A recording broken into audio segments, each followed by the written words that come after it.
I would start with work ethic. If you're at a call, volunteer to write the report. If there's someone who needs to be interviewed that nobody else wants to talk to, volunteer to do it. Get used to doing more work. Embrace the idea of doing more. I would love to go out and work one more call with P.E. Jones again. Jones would never marginalize a soul. If there was a homeless person there, he'd go and speak to each of them. He'd control the situation. He talked to everybody. I would work on how I treat people. I would really get serious about treating everyone with respect, and that's hard.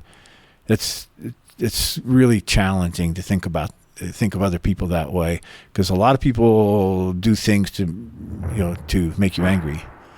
Being respectful and kind to someone else who doesn't want to be around you is challenging.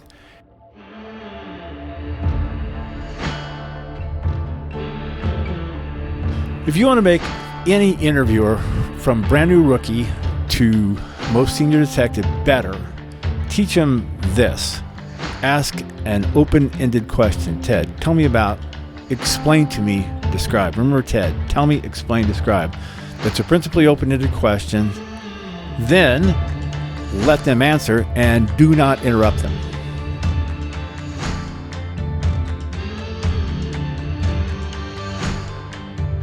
Now, I want to say one thing about the Dallas Police Department. I've had the opportunity to work with police departments worldwide, multiple continents. I'm talking Botswana, Accra, Ghana, Budapest, Hungary, all kinds of European police departments all across North America. I'm going to tell you right now, every person in this room, every Dallas police officer that I'm sitting next to is a superior law enforcement officer, and I've seen cops from around the world. Dallas is good. Dallas is innovative. Dallas leads. That's just all there is to it.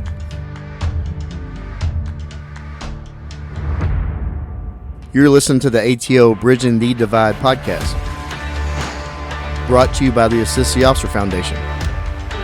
Since 1999, the ATO has given assistance to the first responder community, and now we want to give them a platform to hear their incredible stories. We also want to hear the stories of the many people that support us. Our community is small, but it is strong.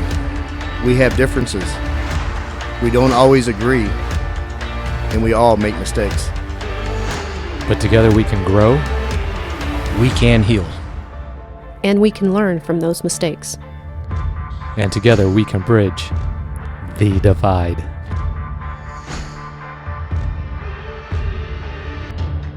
Using the fact that we experience physiological changes when there is a fear of the action, our ancestors recognized an advantage that they could use to resolve questions of untruthfulness during an interrogation.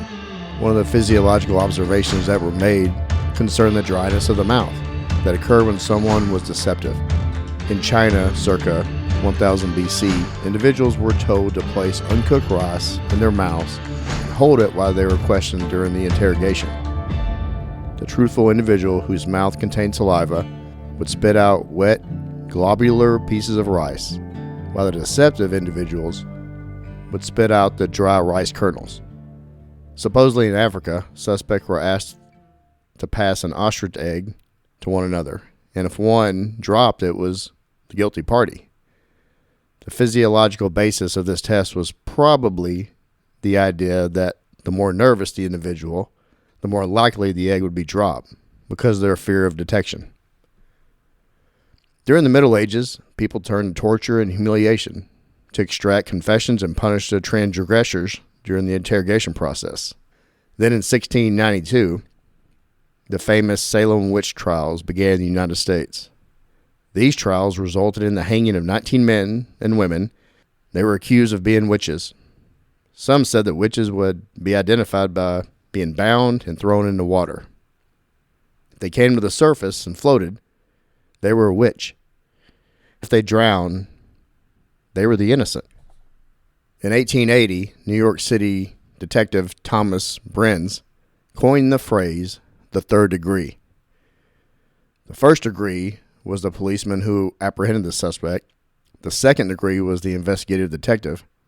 And the third degree was Brenz and his interrogation tactics. He would use any means to obtain a confession from someone he believed was guilty, including trickery, deceit, or physical beatings. Then a seismic shift in policing happened with the interrogations. In the 1940s and into the 50s, when polygrapher John Reed introduced the Reed method, and as life evolved, so does policing and its tactics.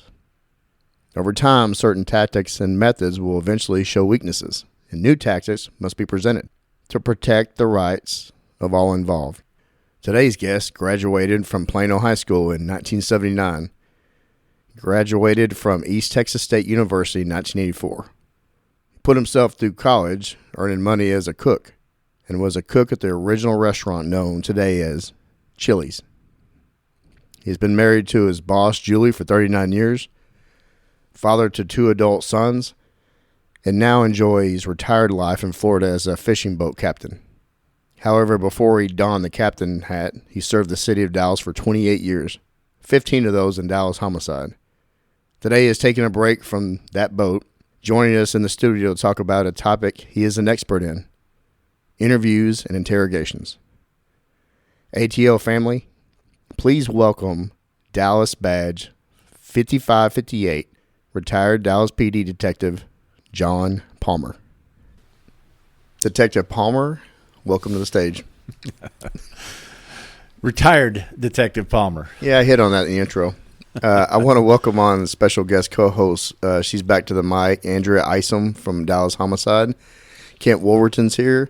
And also we dragged Danny Canetti onto the mic. Yeah, I definitely had to be here for this one with John. I was in John's office a lot when I was a street cop. Got a lot of history with Danny. Got some history with Andrea. Good stuff. Yeah, we got you off the fishing boat to come in here. Yes. When's the last time you've actually walked into the police headquarters? I have to think about that for a moment. I was here. Been a minute then. It was last year. Oh, really? Okay. It hadn't been that long. Sometime last year, I think. Well, we just before we came down to sit down for this episode, we went and we took a swim through homicide, and you came in with your tab 7 shirt on. And I was like, well, you said that you feel like home here, and I said, well, let's go up there and see them. It looks a little different though from when you were here last, I imagine. It does. A lot of fresh faces, a lot of new faces up there. The same old piled up equipment as usual. Oh yeah. I was hoping Valdez would be there because I told John that you were going to come in. He goes, oh, he's great. He actually said he would like to sit in on it, but he couldn't make it. He had a double last night. Okay. I wonder what he's doing right now. Yeah. All right. This idea for this episode, we're going to have it more career-driven and specific with your DPD time and your time in homicide and what you've done after and what you teach and what you're an expert in this interrogation and interview skills. Okay. And I want to start off, though, graduated in Plano High, 1979. Class of 79. Okay. Plano Wildcats. And you went to East Texas State University, which is now Texas A&M at Commerce. Yes. I took some classes there whenever it was still ETSU whenever I graduated. Go Lions, class of 84. Yeah, my brother, Paul Smith, shout out Paul, he actually played football there as a walk-on.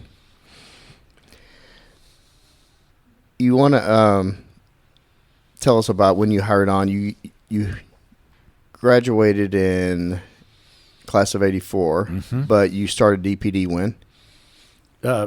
January the 15th, 1987. I applied the first time in 1983. Really? That's a pretty good story, too. Tell us. I'm a senior at East Texas State, and I'm struggling.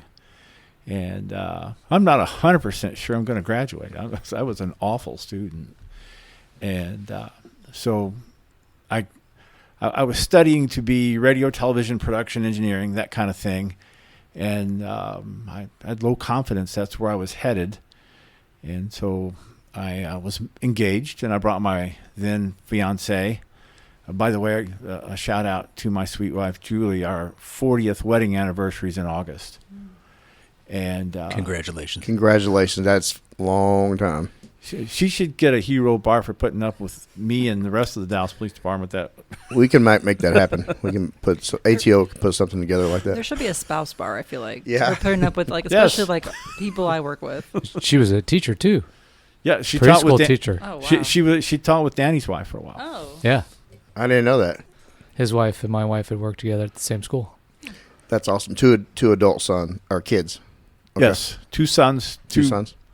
One is an engineer for Intel. He's got a PhD in physics. He's a foot shorter than me. He's got bright blue eyes and weighs 100 pounds less. I hold a switch to the hospital theory on that. Yeah.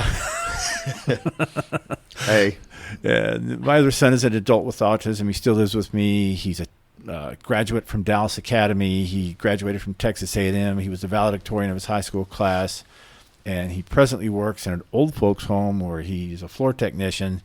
And he is the happiest, most well-adjusted, awesome human being you'll ever meet. He is just in his work. He's in a good place. They love him, and he loves them. That's amazing. Well, he had great caretakers and people in his life to love and take care of him and show him the way. I think you're right about that, and I'm also well aware of the fact that me being out of the house so much working cases probably resulted in my sons being better people. Yeah, well, your boss at home, she's going to be smiling listening to this. She needs a hero bar for that too. Okay. So tell us about that. You applying and then how that went in '83. So at the time in '83, I'm flipping burgers. I'm working at the original Chili's, if you will. I've heard of that place. Yes, it was crazy. It was Greenville Avenue, 1979. There was a lot of stuff going on there. It was easy to witness a felony. Let's put it that way. Still is, I think. Yeah. So I go downtown and I apply, and I start the process, and then my then fiance tells my father, and he objects. He goes, "I don't want you to do that. We're not sending you to school for all this." And I was paying for school too at the time, but my father objects, and I had a deep respect for my dad, so I withdrew the application in 1983. I finished up at East Texas State, and I sent resumes all over Texas trying to get hired in the broadcast field and just couldn't get it done. And so I'm still working in this kitchen as a college graduate, and that is, it's not what I signed up for. Yeah. So I guess it was late in '86, I went back downtown and I reapplied. This time I didn't tell anybody. And eventually my wife started figuring stuff out, and she said, "What are you up to?" Did you even tell her? Not at first. Okay. All right. But she, to her credit, she's a smart girl. She said, "What's going on?" "Well, I'm going to go down there and apply again." And she's like, "Hey, your dad doesn't approve of this." And I said, we'll figure that out when we get there. I get all the way through to background, and Investigator Suber is doing my background, and he calls me up and he says, "Hey, John, yeah, your dad won't take my phone call." He says, "We're not in the business of breaking up families, so I need for you to go get right with your dad and get him to call me." So I go find my father and said, "Hey, what's the problem? You can't talk to the guy?" And he goes, "Well, I don't want you to be a cop." And so I'm not asking you to approve or disapprove. I just need for you to honestly answer his questions. That's it. He goes, "Well, I can do that." And he called the guy back up, and it was just a few weeks later, I'm in class 199. Who are some of your other classmates? I sat next to Steve O'Brien. I'm still very close friends with Ed Fleming. Let's see. Shelley Dennis was in my class. I knew I'm going to draw. Willie Williams. In what year was that? We started January the 15th, 1987. We graduated May 22 of the same year. Okay. Yeah, I was thinking about the 1988 was such a horrible year for this city. I like it. It was the exact dates. Yes. Man of detail there. I'll tell you, the thorough memory is not always a benefit. Trust me on that. That's a two-edged sword. Well, I want to also congratulate you on finally living your dream of the broadcast career, being on this podcast now. So This is awesome. all these many years later, you're behind the mic and you finally had your headsets on and you're on a mic. Yes, finally. Yeah. show wasn't good enough. Yeah. it Yeah. all The comes first full 48 circle. was not good enough. So you had to. Now TV star and radio star, or Right. podcast star, I should say. Yeah. The first 48 thing was kind of funny too. We're going to get into that. So when you finally get out, graduate, you get out on the streets, where did you go? North Central. Oh, wow. It was a brand new station. If you put that on your sheet anywhere you went, I don't remember. I think. Well, I'll tell you who else went up there with me was Sartain, Bodie. Okay. He went up there with me, and Pam Springer, and I can't think of. I can see his face. He was. He's long since retired. He's a good guy. Was it called the Country Club then? Yes. Oh, okay. Yeah. It started off with that. They called it that, but it was out in the middle of nowhere. I mean, there was it's built up immensely since then. Yeah, traffic sucks around it. I'll tell you though what's interesting about working up there during that era. Since they just opened it, they pulled people from every other substation, and if you were training, you'd come out every night, and they'd immediately, they tell you there in detail who wants to work 3 and who wants to work 4, and if you had a rookie, you went. So I answered about as many calls in Pleasant Grove as a rookie as I did at North Central. Pleasant Grove. It might have been a little bit more pleasant then than it is now. I got married in Pleasant Grove. Okay. A lot of my family grew up over there, and it was pleasant then. way back Do you know then. the difference between Urbandale and Pleasant Grove? No. See, if you did, then I'd have to call you a Grovite. No. Well, look, I was more South Dallas. Urbandale's the original Pleasant Grove. It's a separate part of Pleasant Grove. Yeah, it's right over there off Bruton and Jim Miller. It's I got like, married at Urban Independent Methodist Church. Or sorry, military and Yeah. Jim Miller. Yeah. It's like Oak Cliff being part of the Southwest. It's Yeah. like its Yeah. own little city. Where are you from? I'm from Urbandale. I didn't know that. Yeah, I try to steer clear of the Grove. I You picked go- up the car. You go over there on the signs, you'll see it'll have the street name, but it'll say Urbandale. It does. And then on some of the signs, real small. If you look at the sign in fine front of that print. church, my wife's grandmother paid for it. Nice. That was our fee for the church, for the wedding. So I'm going to ask you though, what was your favorite part about when you? It was a long journey to become a cop with Dallas PD. Once you got immersed in that, what struck you the most? What was your favorite part of it? I think I would have done second phase of FTO training for free. I can't describe all the stuff I saw. I got into a car with my first watch FTO, and that was just amazing. I remember the first call I went out on, and I knew then that I'm where I belong. I'd wanted to be a cop my whole life. It just wasn't discussed. I don't come from a family of law enforcement at all, and I think I'm the one and only in my family who's ever been in law enforcement. I got to ask you why though. I mean, what about the profession that drew you to it? I sincerely felt called to serve. I loathe bullies of any form, and if I can find someone who's in any way a bully and in their ability to do that, I'm all about that. I like it. So you worked in detective assignments. Can you kind of walk the listener through those assaults? I'll tell you one more thing. I started the police academy on January the 15th.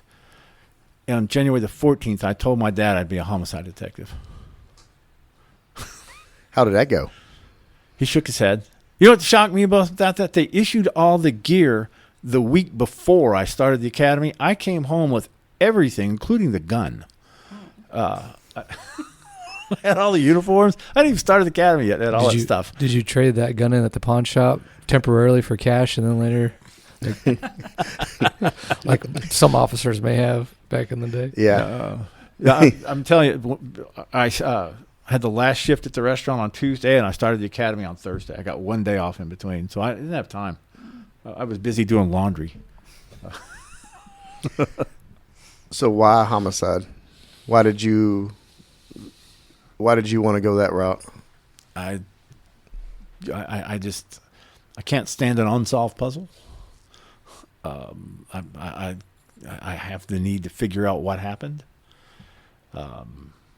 I don't know. I truly believe I was called. It was a calling for me.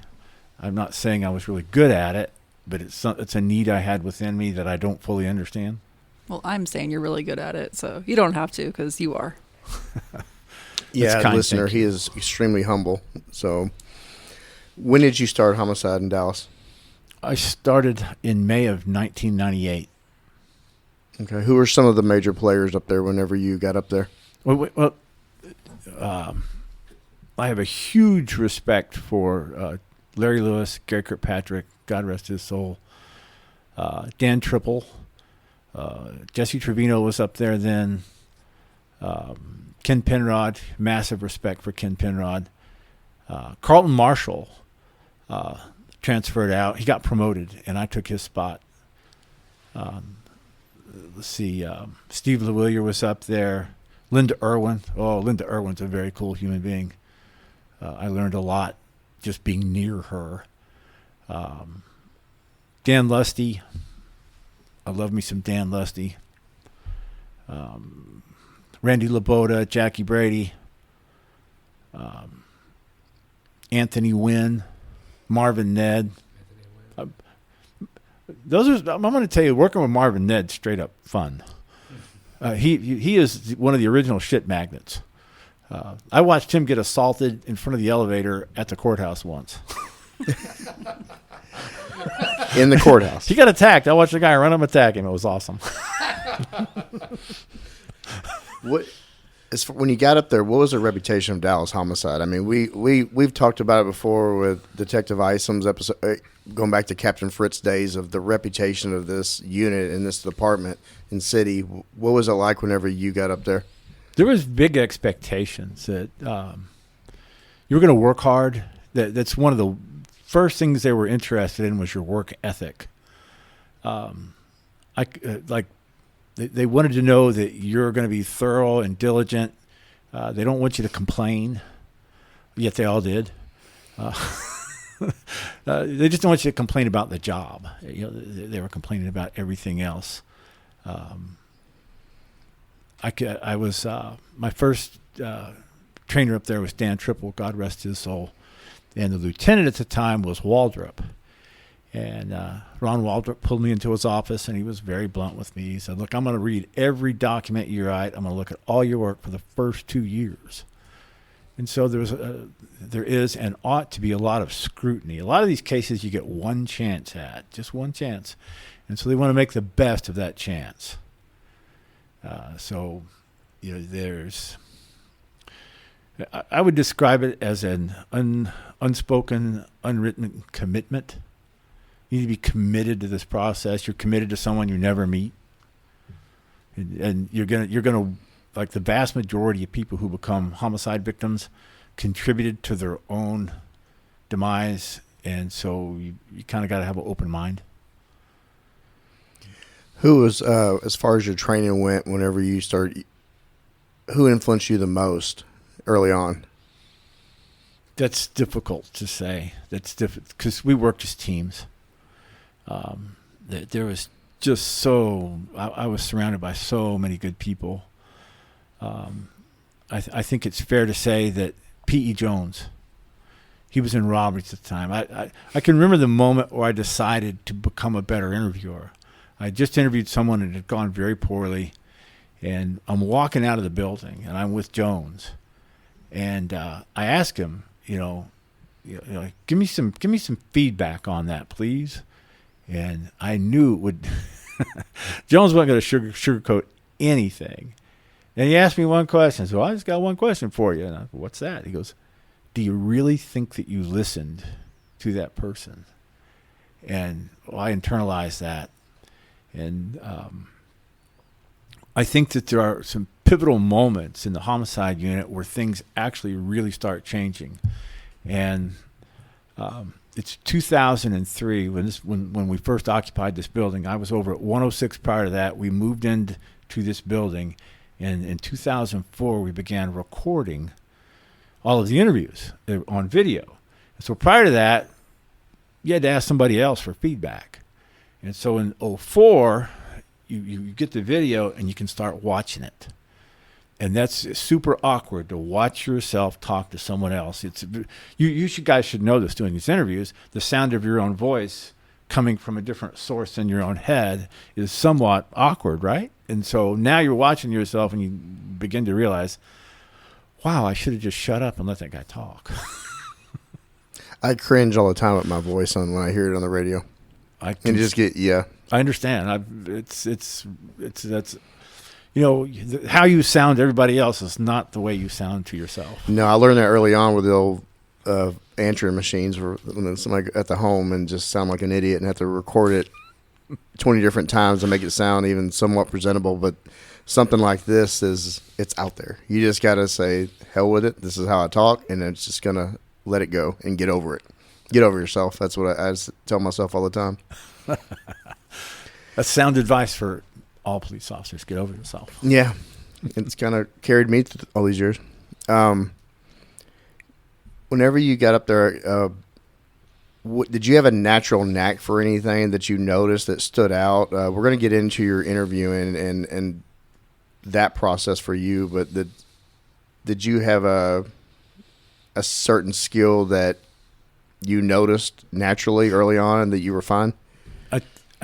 I'm not sure skill's the right word, but I am naturally curious. I am unrelenting. Like once I get on a problem, I'm going to chase a problem, and look for solutions as many ways as possible.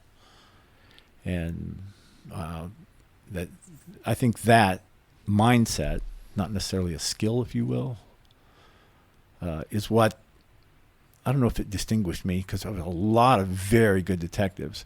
It's what kept me going. It's the ability to self-reflect and then improve is super important towards improving at anything you're doing. And so that's where the humility or the humble mindset comes in. Because if I don't humble myself, I'm never going to get better. Did you work you worked in homicide during the Jamaican drug wars? I got there at the end of it. I got there. I went to felony assaults first, and that was busy, I'm sure. That was pretty fun too. That was crazy fun. That was just crazy in general. But leading up to that, I knew I wanted to be in homicide, and they changed the policy department wide about interviewing for positions. And if someone applied, no matter where you are, you got an interview. Period. And so I'm still in patrol. To get to homicide, you had to have investigative experience. I applied. They had to interview me. So I sat down with Gary Kirkpatrick and for a brief interview. And I said, I'm sorry to waste your time. I know I won't get this job, but I need for you to know that I want to be there when I do have the experience. And that impressed him. And then he and I had a good conversation. Then I got interviewed to go to felony assaults by R.T. Smith, God rest his soul, fine sergeant. And he and I just hit it off. And it was funny. He told me, he says, I'm not going to pick you. He said, I'm going to pick somebody else because I already know who I want. He says, but I'm going to get you soon after that. And okay. So he says, I need for you to apply again. And some months passed, and he called me back, and he said, hey, they're going to let me fill 4 on this opening. You still want to come? And that's when I went over in March of 97. And I worked with Richard Lopez and Theo Weisenborn and Dave Singer, Paul Ocknett, and there were more back there. Yeah, I worked with Richard and with Paul too. I mean, they're still Rudy there. Contreras was back. Yeah, Rudy was there when I was there. So they were really good. They taught me case management, how to work a flow, because the volume of work then was extraordinary. It was on the heels of all the Jamaican wars when we were having, I think it was, I was still in patrol. In about 1990, we had over 500 murders. In 91, they did it again, and they gradually tapered off. But when you were in patrol then, you went to a shooting or a cutting several times a week. I mean, it was not unique. Why don't you guys explain what the Jamaican wars were for the listeners? And we have officers on this department who don't know about Jamaican wars. Detective? So the Jamaican wars were about who was going to control the flow of crack cocaine is what that was really about. The there was conflict between the in-place local organized crime and then the Jamaican organized crime coming out of New York mostly, and I think Jamaica itself. And I've had some people talk to me since then that conflicted that. It was more about internal conflict with the Jamaicans themselves who was in control. So I'm not real sure on all that. But I can tell you that it was the way they solved problems was by shooting people. I mean, I found old logbooks from the 90s, and they have Jamaican yes or no, like Jamaican involvement. There was that many. So like Yes. they were tracking the stats by that because it was so prevalent. Interesting. Some of those shootings had hallmarks. You'd find somebody with both kneecaps shot, and then they'd check yes on the Jamaican thing. Mm-hmm. Yeah, it's kind of like did you have, die from COVID and you're in a car wreck?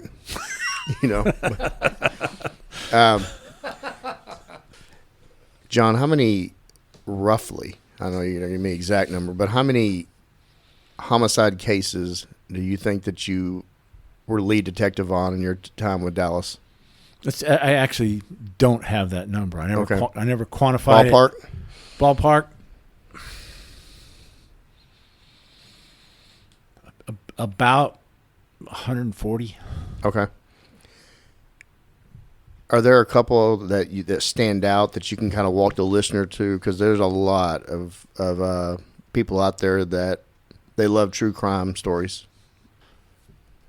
Well, it's funny. Andrea just asked me about one of them. I worked on one of them for more than 20 years. There was a series of killings of Mexican girls, and they called them meseras. They called them taxi dancers. And suspect's name was Jose Cifuentes. He did the first case in February of 1998, and then the second one was in May of 98, and I got that one. And third one was in 04, and Steve Reidler and Juan Salas got that case. And anyway, I went to every Spanish-speaking bar in Dallas, Texas. I promise you that. All of them. Trying to figure out who knew this poor girl. She was last seen over at Mike's Dance Land over off Samuel. And we found her up on Harry Hines. She'd been strangled. She was a mother. The next of kin on that was heartbreaking. You go in there and she's got 2 little kids. The children's father was he was one of the 2 Verheen brothers, and he was in prison out in California doing some significant federal time for meth trafficking. And so these kids were now being raised by extended family, and it was difficult. The thing was cold. We found one guy who was interesting. Get a warrant. We find just enough to get a warrant for a blood draw back then. It was before buccal swabs. And it was not him. It didn't match. And then in 04, another case pops up with Steve Reidler. And this time they get a tip on it. And the tip leads them to Jose Cifuentes. And then there was enough similarities in the way the crimes were committed and the method of operation and the victim selection and all that stuff to really make us think it was him. And at that time, the DNA testing was a year and a half out. If you submitted DNA, it took a year and a half to get it. Well, they find the guy, Juan Salas, interviews him, and he confesses to the one murder. And then they briefly ask him about the other 2, and he denies those. Then they get the DNA sample from him. He's taken to jail, and while he's waiting, he makes bond. And then he flees to Mexico. Once he gets to Mexico, he kills 2 more girls. And then the Mexican authorities, they arrest him. And he does a solid decade plus, 11 years in a Mexican penitentiary. And when he gets out, he does what every good person should do when they're fresh out of prison. He opens up a Facebook page with his real name. Reasonable. I may have to go home and start a second Facebook page just because of that guy, but I don't know.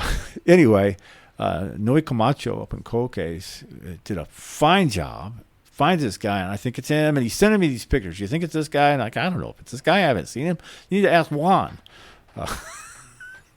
And so they get federal authorities and Interpol involved, and they go down to Mexico and they surveil him, and they're convinced it's him. We've got a print card on the guy since he's been arrested, and so we wound up sending a print card down to Mexico. And somewhere in there, I have actually retired from the police department and gone to work for the Federal Law Enforcement Training Center. And so I'm back and forth now with the DA's office and with NOE and all the other really good Dallas homicide folks.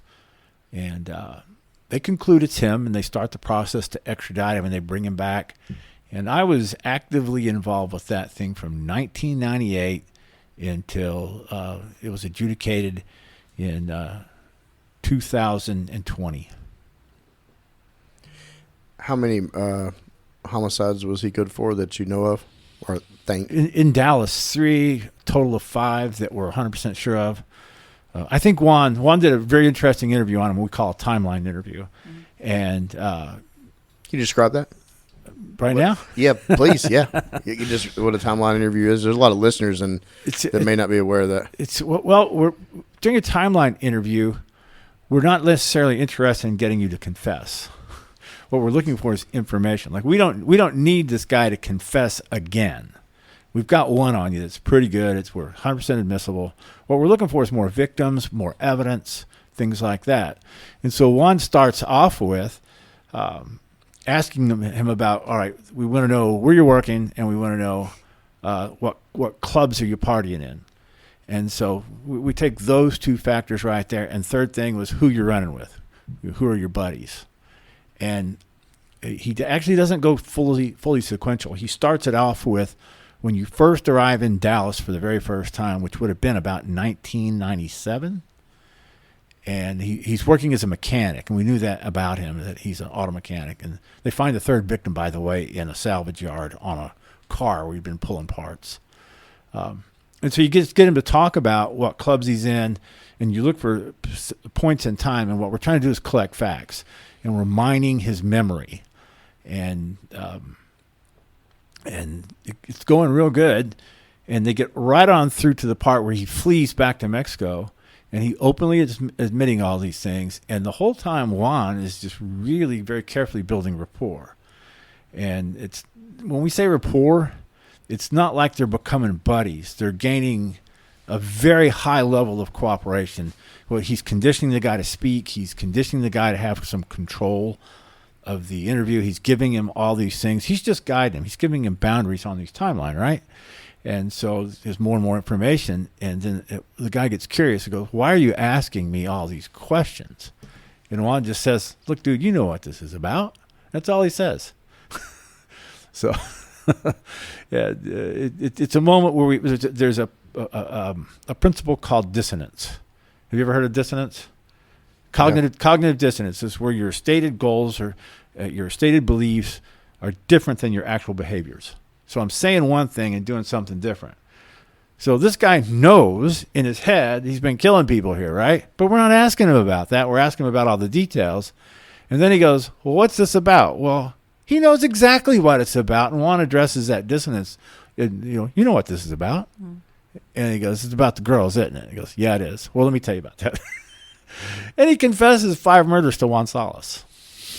Well, and like what you've always talked about before is, cognitive load too. And cognitive load is when you're talking with somebody and they have so much on their mind about keeping their lies straight and how am I going to get around this interrogation. And so you take their mind off of it. But in current practices, we do this in different ways too, where the questions are innocuous. What's your phone number? What's this? And to them, it's a basic question. It's nothing to be afraid of, but I'm going to use it in a different way. Like when I ask, what kind of iPhone is that? Is that the Face ID kind? Now I've proven no one else could use that phone but you, because only your face will open it. So if a CDR hits, now I've locked you into that location. And all they're thinking is I'm asking about an iPhone. They don't understand the significance of it. But something like that is alleviating for them to have an easy answer that's the truth, that they don't have to constantly expend energy on to... Yeah, absolutely. Yeah. Like, how long are you from Dallas area? Are you from this? And it doesn't seem like it's anything of significance because they're like, it doesn't matter where I'm from. But one of the best things I've ever heard from this generation was if they're talking, you're winning. it may not be anything that's I killed these people, but it's building to something else. It's getting the rapport, but also little details that may seem insignificant at the time, but then you look at your case file and you're like, holy shit, that was actually important, or that purple car, or whatever the detail is. Yeah. And the more thorough you are, the bigger you expand it, the more those details they show up, and you're like, it all comes full circle and it makes sense in the end. So it's just about talking and staying in the game for as long as you can with them, because we've always been taught too, you don't walk up and get out of the room until they ask for an attorney. It's only two ways out of the room. Yeah. You either tell us the truth or ask for a lawyer. Yeah. I like it. No bathroom breaks. No bathroom breaks. No. Give them a big Snapple bottle to hold down there. No, I give them snacks and food and bathroom. I'm nice. The snacks and food are interesting. The defense counsel over at the courthouse will call. They'll tell us that the corny dogs have truth serum in them. Yeah. It's kind of like these aren't my pants, following that line. Mm-hmm. I want to stay on the building the rapport and we'll get into another case, but the art and science of investigative interviews, you just touched on rapport. How important is that? I mean, what method do you use and teach? I'm going to say that is the single most critical thing you're going to do, is build some level of rapport with the person that you're interviewing. And it is so complex as to, you have all these PhDs who don't always agree on the definition of what rapport is. And I like to think of it kind of like the Supreme Court's definition of pornography. We don't know what it is. We can't define it, but we know it when we see it. But a detective ought to have the same view of rapport. I've had people shout at me at the top of their lungs telling the truth in pure anger, or that you've got this anger flowing, and you could arguably define that as rapport. I've held them in my arms while they cried and sobbed and told me the truth. I've had them laugh out loud and tell me horrible things they've done and joke about it, and everything in between. So I would say their true definition is if they're cooperating with you. You've achieved some level of cooperation, some level of information sharing. I think the PhDs will put a lot of different analysis on it, but understanding this person, understanding what motivates them, and getting them to share with you their emotions, things like that, is critical. Like you've got to break down barriers. I would say rapport is having someone you don't know tell you something that makes them uncomfortable. And that would be your step one, like whenever you go and you sit down with someone? It's not. I am really reluctant to say that there's steps to an interview. Okay. I think that one of the things that occurred years ago, this goes right back to all the murders that were in Dallas in the early 90s. One of the things that detectives would do, the DA's office actually complained, hey, we can't find your witnesses. The people were very transient. They were portable. They would move from apartment to apartment. So we started filling out information sheets on these witnesses and suspects alike, and you found out that as you're asking someone questions about them, you get them to talk about them. One of the favorite questions I had on that sheet was, "It's where do you have kids?" If the answer was yes, where do they go to school? Well, the purpose of that was actually not to find out more about them and build rapport, which really did occur. But if you knew where someone's kid goes to school, where they lived, yeah, it's real easy to find them. Yeah. And that's something we still use, that exact same template today. It's a personal information sheet with just basic information, but like you said, it also opens up rapport building. Yes. And I'll always, without fail, the thing that I always get them to laugh about is I'll ask them date of birth of like their mom or their next to like their wife. They don't know the birthday. I'm like, you better not let her know you forgot her birthday. And he gets a little chuckle, and we're just kind of joking about things like how long have you been married, whatever.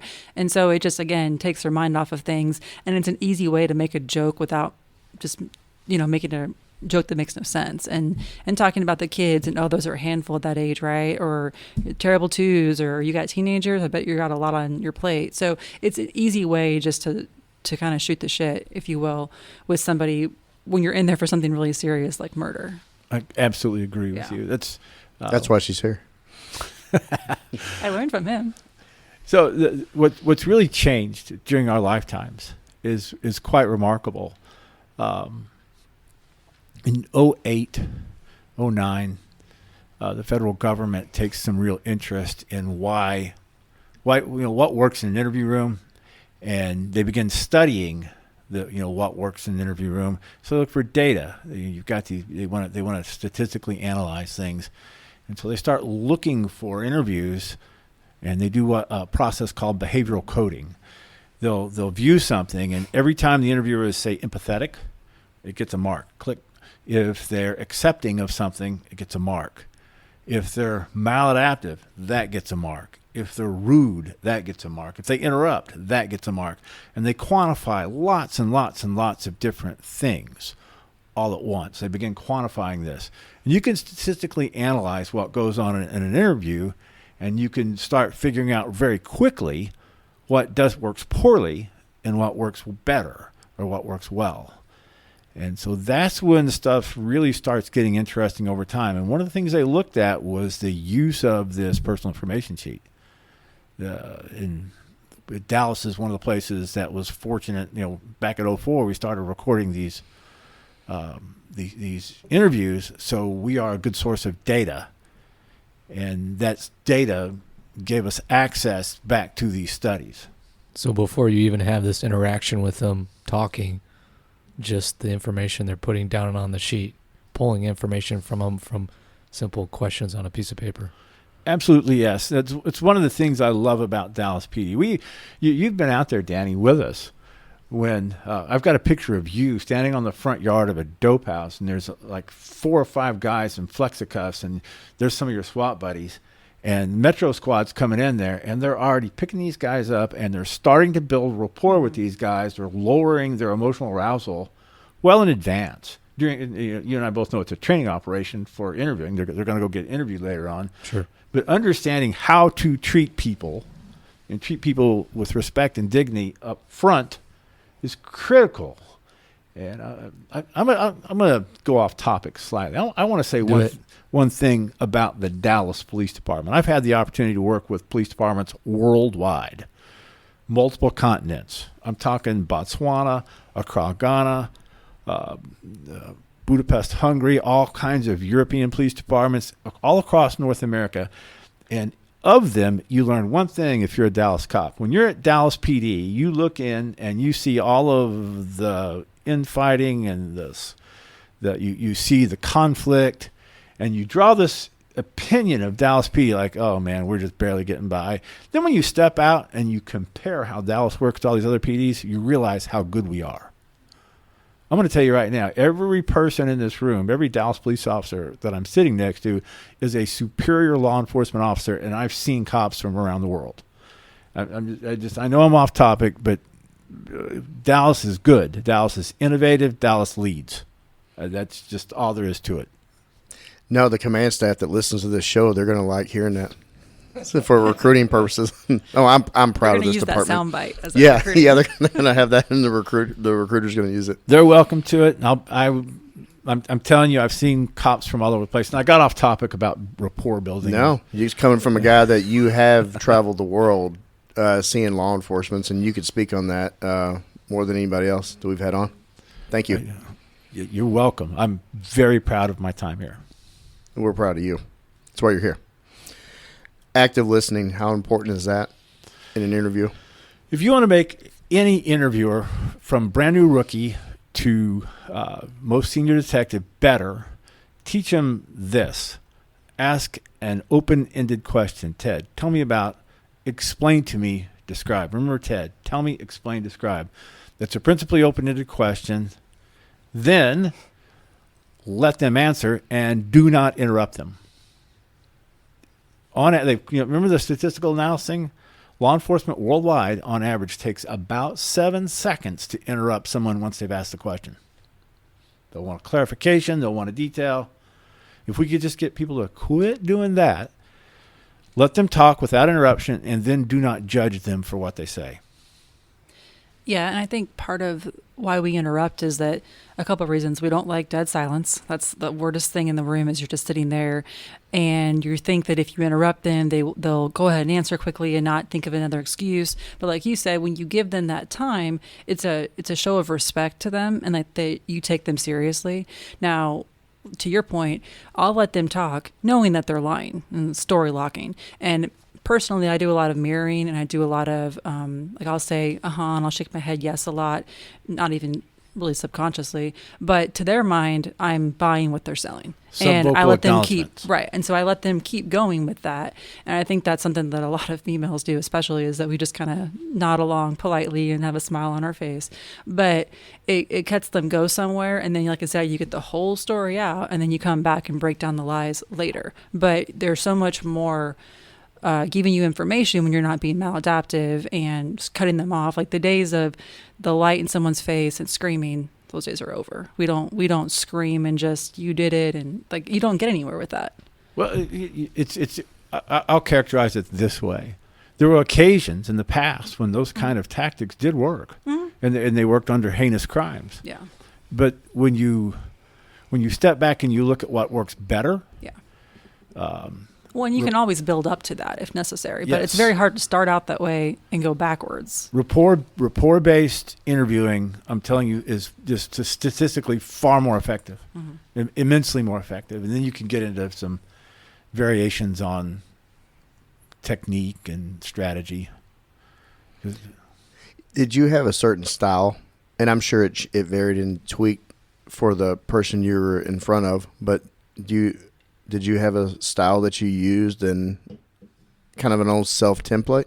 I feel like you had a different style than everyone else in your interviewing. Now, I will say I didn't see you interview really. Like, I was never up in the office and went in the room with you. But I remember, here's my perspective of homicide, is going up there and either catching a suspect or whatever and going there, and kind of like what Andrea and you were talking about, is it's a teamwork. You walk in and all these guys are like sweaty armpits in these dress shirts, and their ties halfway undone because you're bringing them another case, and they're all each like 4 deep in their own cases, and they're all standing up there pacing around talking to each other, bouncing off ideas. And the times I go up there and like, hey, I got so-and-so, they'd kind of look at each other like, I don't know, like, Palmer, get Palmer in here to talk to. Where's Palmer? I think that my style was simple persistence. I was never going to give up. And I'd like to think I'm kind of like a mirror. I listen to people, and I'm going to reflect back on you what you give to me, and that would be my style. I'm just gonna. Can you explain that a little bit more? Yeah, I'm going to be adaptive. I'm Open-ended question. I like it, Joe. I'm learning. I've listened to your podcast. You've clearly learned to be a good interviewer. It's slightly intimidating to I'm sure. Yeah. Yeah. No, it really does help to have a plan when you go into an interview, to be, be thorough in your preparation about what you're going to do. That often, though, is a luxury. If you've on very short notice, a lot of times, I'll teach you some homicide slang. It's called laydowns. I know about those. A laydown, I don't get them very often. They're coveted. A laydown is a case where patrol catches the suspect for you. In other words, call comes in, solved, and they call that a laydown.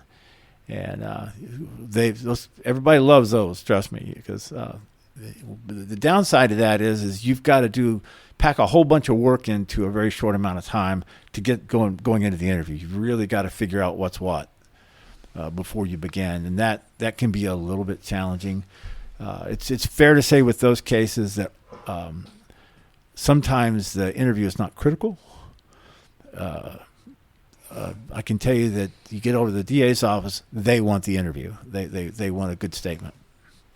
I would imagine that the data collection with so much technology that's used now that's would make that more difficult in a case like that, when you say the interview is not as difficult, but trying to run around and quickly on the fly piece together all the other evidence and data, that's pretty difficult.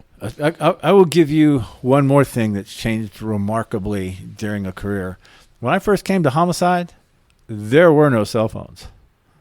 I walked into homicide the first time with a pager. Yeah. Nice. Do you guys find when you're testifying that if you don't have the digital evidence and the videos and the cell phone records and the social media stuff, that they don't believe you as much as they previously did?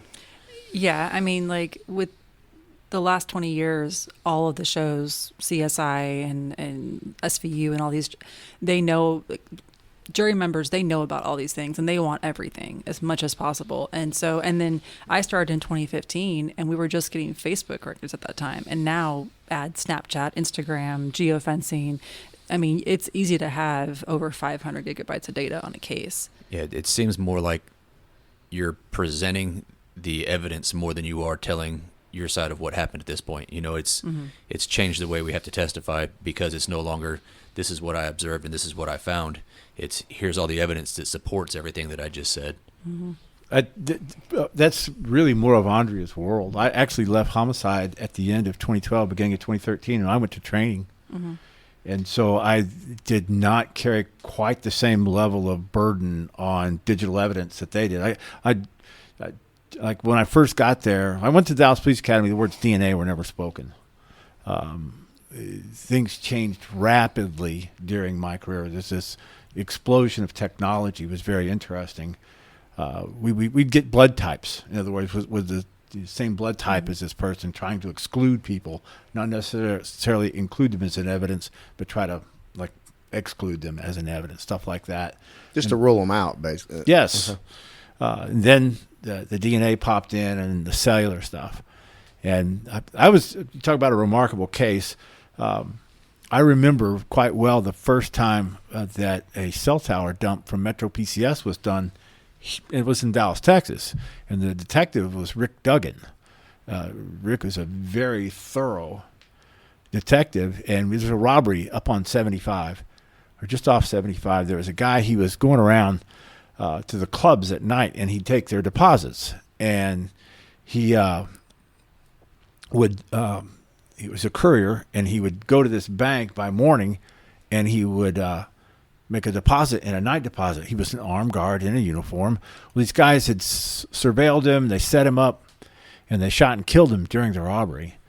And Rick, being real smart, knowing that the cell towers were out there, he knew from witness statements that they'd gotten separated. And from that, he surmised these guys are going to have communicated with each other with cellular technology, one way or the other, while they're fleeing. So he goes to Metro PCS, and he gets 30 minutes before and 30 minutes after, or maybe a little bit longer after, about a 1 hour or 2 hour window of all communications through this one tower. And at the time, they were like, can we do this? And then they came back with, yeah, we can. And they just gave it to us. There was no warrant, no nothing. Those are the days. I can't imagine. It used to be a subpoena. You just walk in with just a simple subpoena sign and just email it to him. You should and see the guy would just email you back. Warrants, Don. They're like 40 to 50 pages. I believe that. It's insane. Yeah. Well, it's interesting on that case subsequent to that, one of the defense counsel over there raises the issue, and the DAs were actually kind of cavalier about it. They said, hey, go get a warrant right now. And we did. Yeah. And so you had the preservation order, the information is still there. But 2 years later, 2.5 years later, Rick and I spent 2 years figuring out who didn't do it. Then a tip comes in. One of these guys' girlfriends gets beat up, and she drops a tip on him. And that was all it took. It played out quite well after that. And so I was around to get to watch some of this technology unfold. But that's us figuring out stuff as we go. Now, because you have the luxury of all the social media and all the digital evidence, do you find that your interviews are less involved? So that's something that I think is definitely, I've seen that change over the last few years, because people who are coming on now, number one, you have younger detectives who've themselves grown up with technology in a way that like I may not have in the same manner, but because there's such an emphasis on the Instagram and all those locations, that I think interviewing is less significant. I don't think that's correct. I think they need to understand that interrogation and interview is really an art form. I mean, it really is something that the only way to get better at it is to do it over and over and over again. And you learn from every interview something new. You learn a trick, you learn a phrase, and we'll use the same things. Like, are you a monster, or did this just go sideways? Like, we steal each other's little phrases. But yeah, people do rely, I think, too much on that stuff. But the other side of the coin is that as technology advances, it is more and more complicated. And there's all these safeguards built in. A lot of companies will close the back door so you can't access their data. And they want to protect customer privacy, and things delete after 24 hours and et cetera. So we're always kind of behind the 8 ball on that, because where do you start? I mean, everyone has 100 apps on their phone, and that's just for their one phone. And so it's a lot of information. It can be overwhelming, really. But you always want to keep back to basics. And back to basics is good old-fashioned cop work, canvassing, interrogation, looking for those linkages. Because we talked about before, if you lose a witness, if you lose evidence that gets suppressed, you have other things to fall back on. And what is better than a suspect demonstrating in an interview room how he killed that person and his anger? And I always say, just show the jury that, because that's who they really are. I mean, in an interview room, they have their suit, they're crying, they have a story, but in that moment where I've had them actually stand up and like pretend choke me and like, this is how I did this. And I'm like, keep going, don't hurt me, but let's play this thing out, because this looks great for a jury, So I've seen this in just about every aspect of police work that I've been involved with, including the SWAT team. The guys before us, Danny, that didn't have robots that had to go in and clear every house from Jump Street, right? They didn't have another option. They were probably better at that aspect of that job. And I mean, the dogs, they've advanced so far, and even the stuff the guys in narcotics are doing, they do so many different search warrants for everything that previously you didn't have to do all that stuff. You just, you sat down with somebody, you talked to them, and you got them to confess to the things that they did. I love the fact that the technology is advancing, but I'm afraid that we're going to lose the skills that our forefathers had. And really, I mean, they crafted them and honed them sharply. I will respectfully take a separate point of view on that, because everybody else in the society is doing the exact same thing. Law enforcement, just a cross section of the people around us. I can say one thing about what Andrea's talking about. You can go right back to two things. She's talking about stealing phrases. That's called behavioral mimicry. If you could go right back to the policy change in 2004. And then where we've got this monitoring room where we can sit, that's when Dallas PD became better. Mm-hmm. That's when I became better. I became better by copying Ken Penrod. I became better by copying like a Bobby Ermiting or a Randy Laboda. I can still picture phrases that I stole from street cops, right? Just interviewing. Yes. Yeah. It works. Yeah. Lauren used to ask people when they would start mouthing off, he'd say, do I look like a game? Does it say Nintendo across my forehead? You trying to play me right here? And I remember it. It was one of my favorite things that he would say. And so I would use it, right? I mean, you take what works, and I love that aspect of the sharing through the department. And it's comforting to know that the homicide detectives do that. And I really like the take you have on the fact that you could go back and watch the videos and learn from yourself and learn from other people, even if you weren't there at the very present time. Because imagine how hard that would be to have 6 or 7 detectives in the video room trying to watch the same thing. It happens. Everyone's in the room yelling at you. Shut up! He's about to tell you. Oh, that's the hardest part, is watching, and you're like, oh my gosh, don't walk out. What are you doing? What are you doing? He's crying. Why are you leaving? But I took your class at the academy in March of 2013. I don't know. It was like your very first when you were over there, and you recorded us. And then I sent you back the video and said, I want you to like critique me, because while I was in that class, I got selected for assaults. And so I became a detective like 2 weeks later.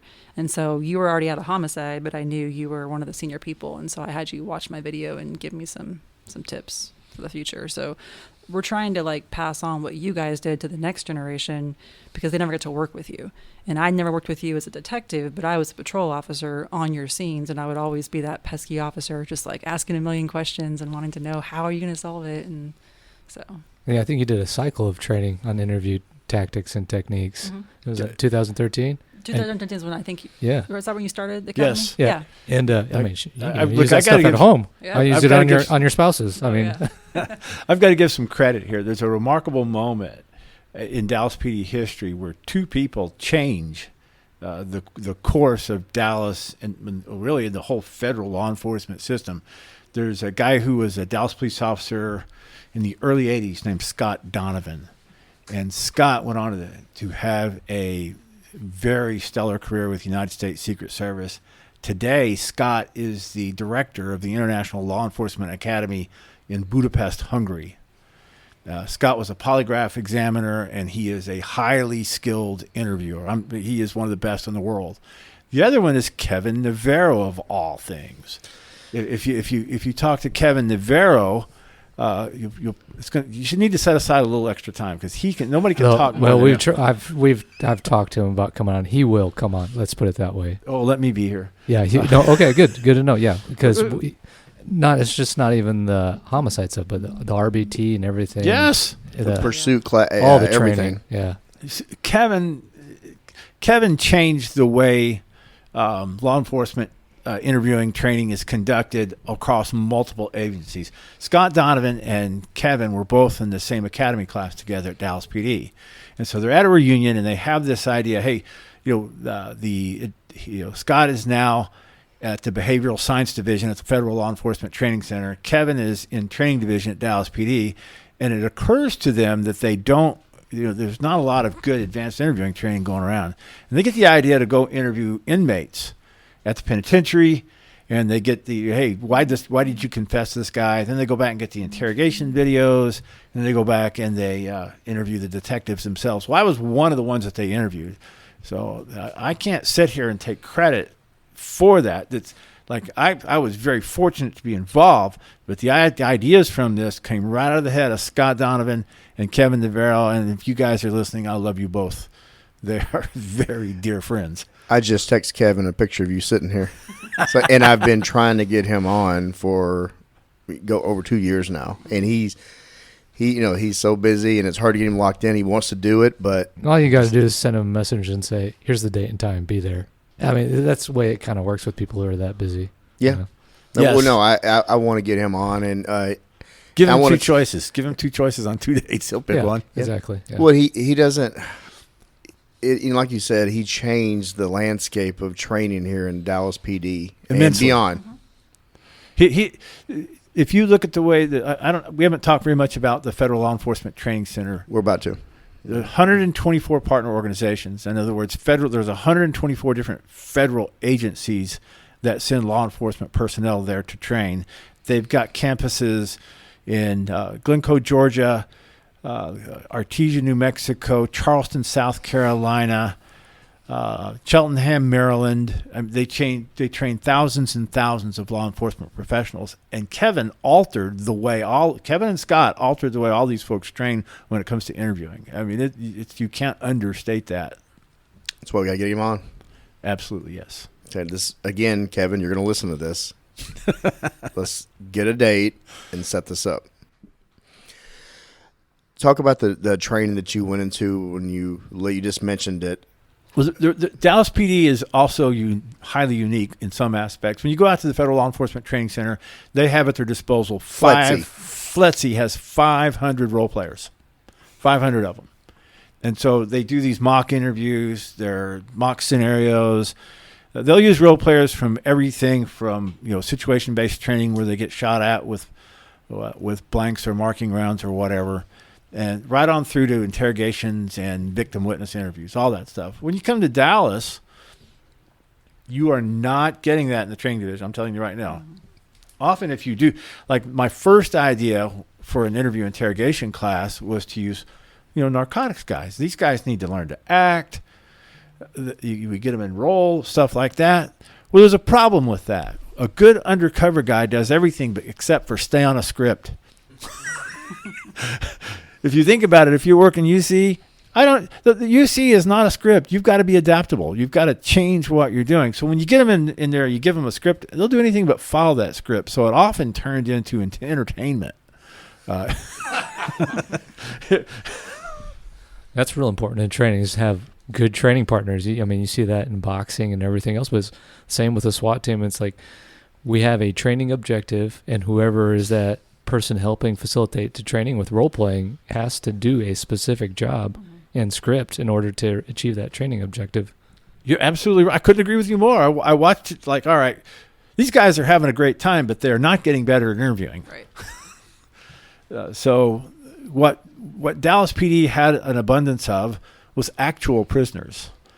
And that's where my good friend Danny here, the good folks at SWAT and the Barry Ragsdales of the world and all those countless other hard-working narcotics folks who go out, they go buy dope for us during the class, and then they do street-level stuff. SWAT guys would round them up, and then our class would interview these prisoners.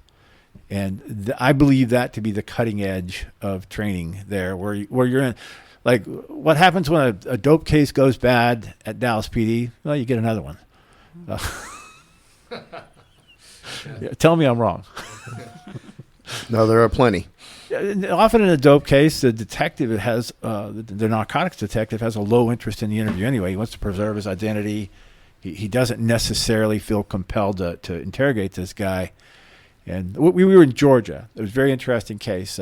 We're at the Glenn County PD, and we're doing the same operation where we've got these drug suspects, and we've taught this detective cognitive interviewing, and he's in the interview room, and he's trying to get the suspect to remember the exact moment he buys it's not a UC, it's an informant, it's a CI, and his buddies figure out we don't need him to remember that. It was working too well, so they run in there and they interrupt. That's good enough. So you have to apply some thought and strategy when you're doing this. There's got to be boundaries, if you will. Can you tell us about FLETC and what you did there? I came in as a senior instructor, and I was I was in the investigative applications branch, and we trained federal agents to conduct interviews. They have a very interesting, what's called a continuing case. They get a case day one, and it's played out the whole 12 weeks they're there. And they interview people, they write warrants, they testify in court, they do tactics. Every task that a federal agent is expected to perform. We also trained uniformed federal police officers, the military branches, NCIS, Army CID, Coast Guard Investigative Service, Air Force OSI. Has a huge footprint. Air Force OSI I have to say, is impressive with interview training as well. They take that very seriously, and they've been very innovative over the years. And what exactly did you instruct? Interview interrogation, behavioral science. I spent about 90% of my time doing that. Andrea, did you go through his FLETC class? Yeah, I went through the class, I think 2022, and then I helped instruct out there every few months. The federal FLETC still brings in a Dallas PD homicide detective to come and present a case study, and Andrea's done that for us. And it's just really interesting because, everyone works in such different areas, and they have different structures, especially with federal. A lot of times they'll have their interviews scheduled weeks out, and they have sometimes more of a script they have to follow depending on what agency they're with, but they all get so much out of the class and the case study because it's all about how you talk to people, and it's all about just this method. And like I said, with interviews, there's just so much that goes into it. You're constantly keeping facts in the back of your mind to come back and hit them on later. You're thinking about strategy, about what evidence you want to disclose or not disclose, and strategic use of evidence, all those techniques. And so it's really interesting to see how the Federal Law Enforcement Training Center presents that and makes it work despite what you're investigating. It can still be applicable to different areas, which is interesting. So. Since I want to put this out there for other officers, detectives, they're officers that want to be detectives in their career, because we have listeners across the country and even outside of the country. How can you convey the message of what you trained, all your experience in the training that you presented for DPD as well as FLETC, how can they be better detectives when it comes to interviewing and interrogations? I would start with work ethic. If you're at a call, volunteer to write the report. If there's someone who needs to be interviewed that nobody else wants to talk to, volunteer to do it. Get used to doing more work. Embrace the idea of doing more. I would love to go out and work one more call with P.E. Jones again. Jones would never marginalize a soul. If there was a homeless person there, he'd go and speak to each of them. He'd control the situation. He talked to everybody. And that's what I would say. I would work on how I treat people.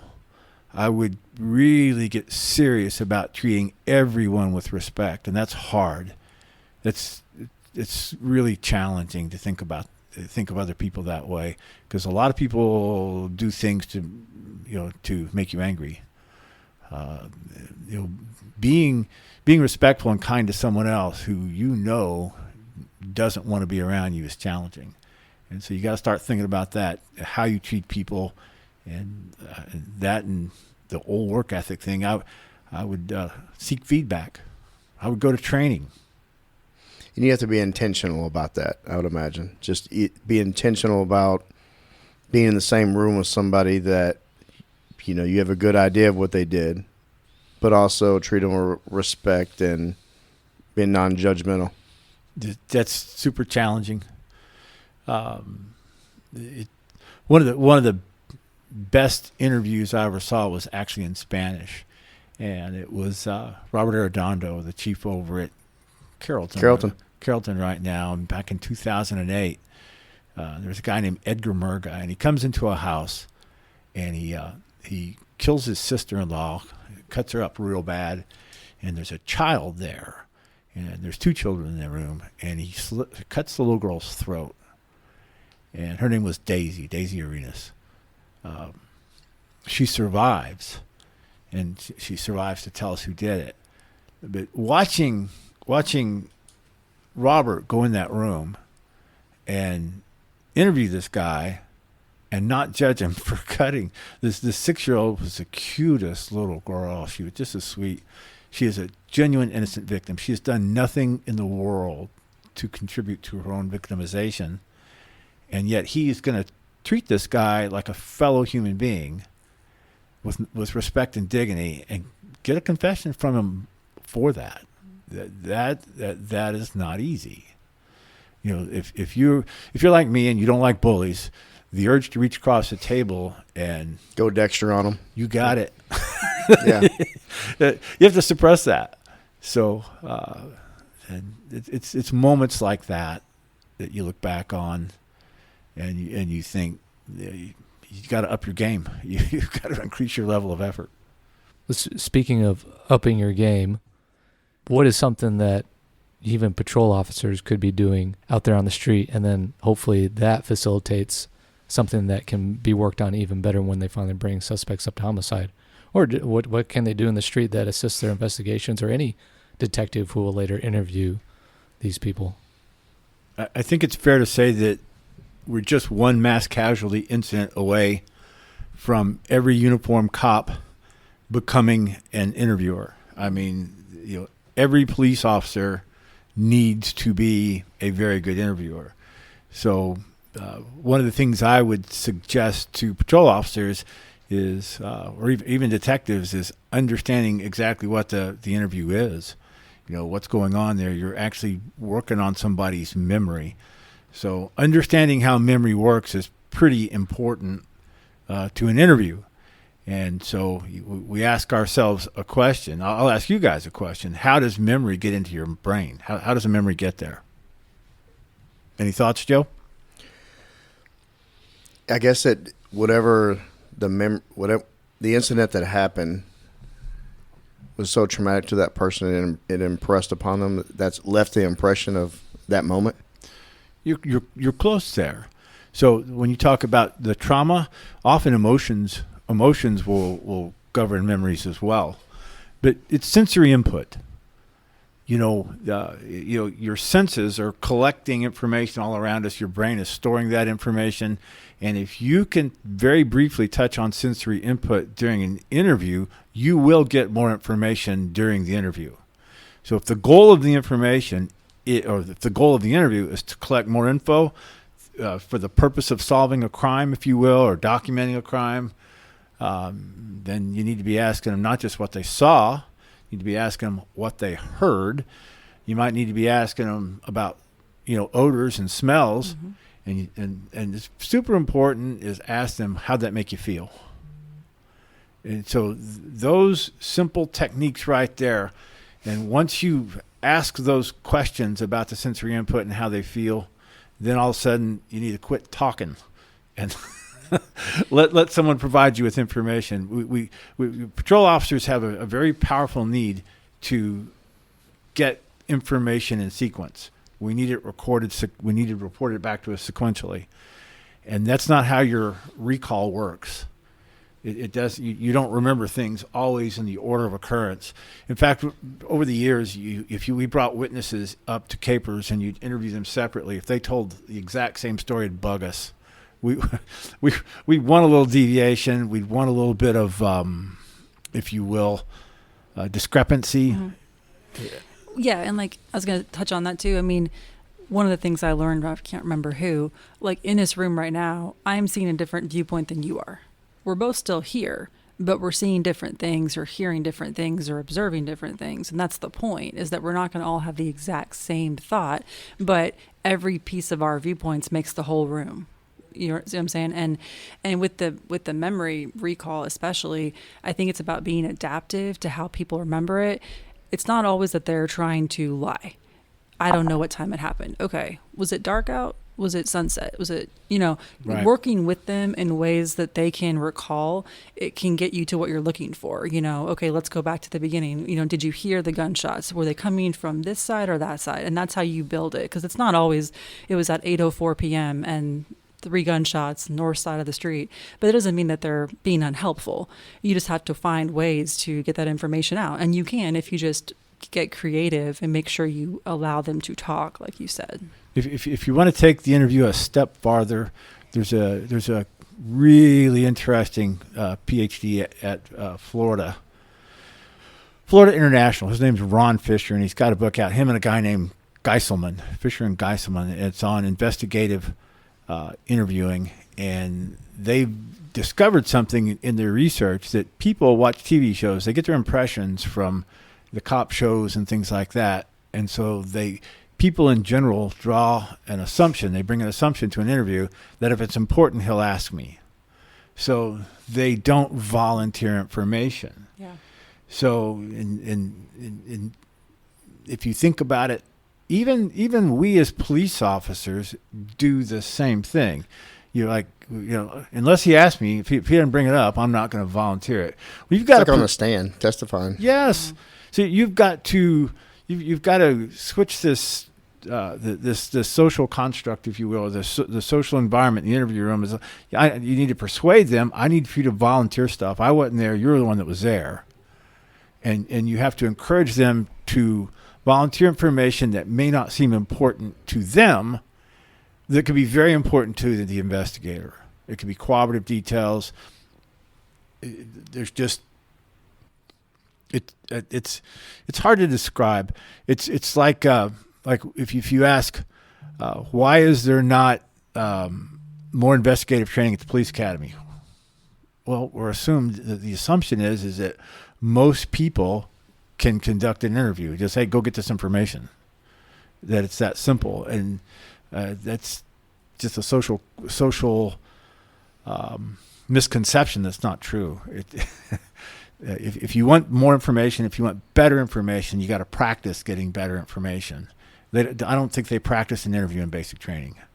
They didn't when I was there. Let's put it that way. No, there's so much being thrown at you. They don't put a focus on that. Yeah, the interview process is more just to collect the right information on Yeah. what their name is, what their address As much as you would is, need for a traffic ticket. to make a report. Yeah. I know. A simple I offense teach the report. Basic Academy for the general investigations, and we do the homicide practical. So we have 2 people act as homicide detectives, and we make them interview and do an interrogation in front of a whole class.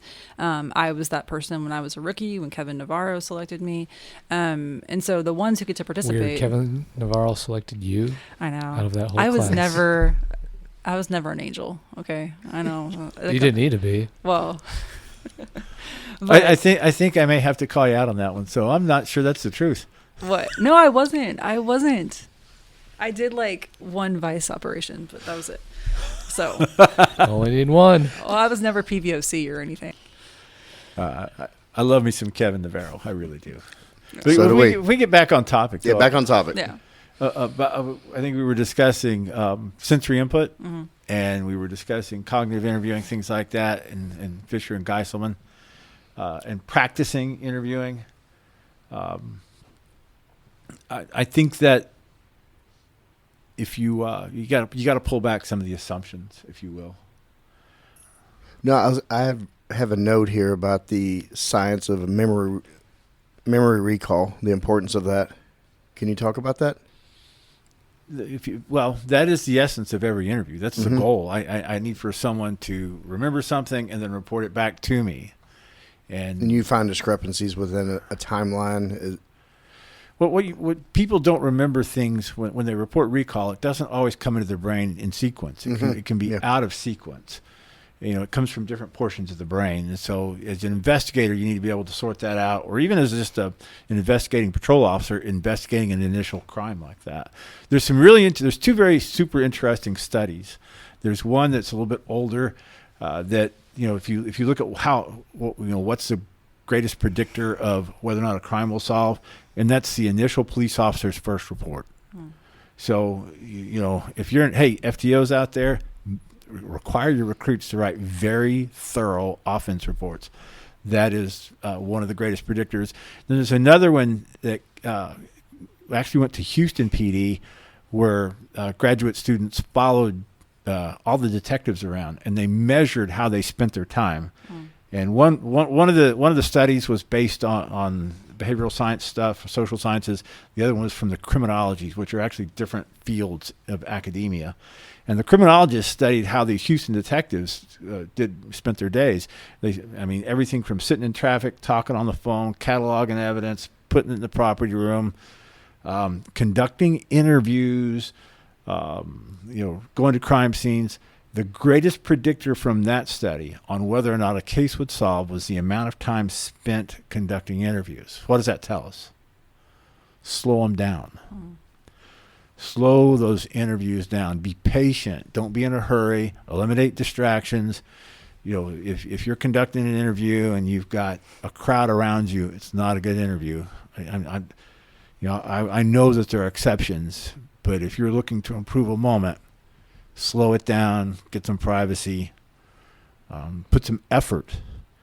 The number one technique to get more recall from a person is persuading them to try harder.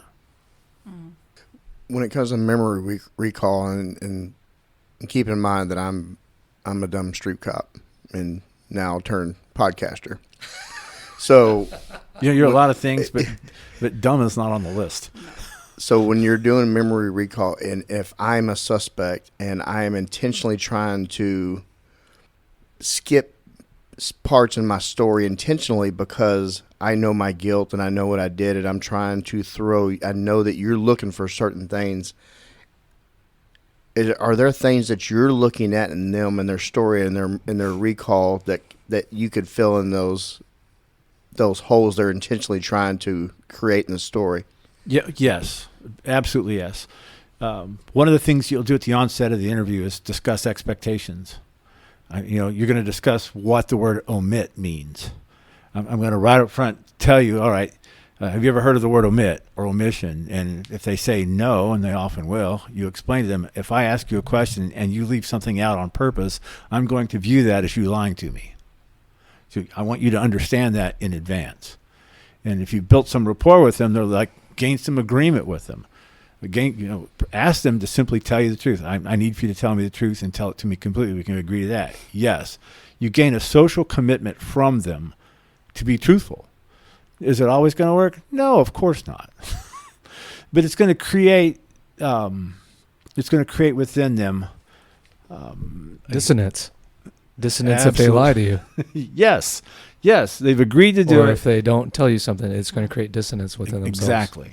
You're going to cause them to have cognitive dissonance. And one of the things that I would look for, one of the things I would tell people when it comes to deception is I don't want you to look at their, I don't think looking at their eyes up and left, eyes up and right, that's not productive. If they have a tic, that's not productive. I would say instead, listen to what they're saying. Verbal indicators of truth. Actually, when they do the studies, cops are really pretty good at figuring out when someone's telling the truth. And they're 50-50 at best on figuring out whether or not someone's lying. So from that point of view, if they're giving you tons of details, we'll call it rich details, if they're volunteering information that you can prove that has nothing to do with it, then the likelihood is much greater that they're telling the truth. So I wouldn't focus so much on, confronting deception as I would being thorough and accurate. I'd also decide well in advance if, like, a strategy or what I view as successful outcome. If an admission or confession is critical, focus on admission confession. If you have the type of case like with Jose C. Fuentes, we didn't need him to confess, where information may be more valuable, choose to go for more information in advance. Have a plan. It's going to fall apart. What's Baron von, old guy from Germany, say? No plan survives first contact with the enemy. Nice. So it's that. Set a plan up, and if it changes, adapt with it. But I would not always be bent on admission confession. Those are good. Those are awesome. And you'll often get to them when you're hunting details. So understand your case and what your goal is. I was just going to say, knowing your case is so important, because what evidence is going to get me on tab 7 versus what evidence is just, they're roommates. Of course, their DNA is going to be there. Their prints are going to be there. You have to find out what evidence is crucial to making your case versus extra you can add on to the whole story. The second thing I would suggest for everybody, patrol officers, if you can get access to your body-worn camera video, if you can get access to your interview video, go back and watch them. Find someone you trust. Find someone senior or junior.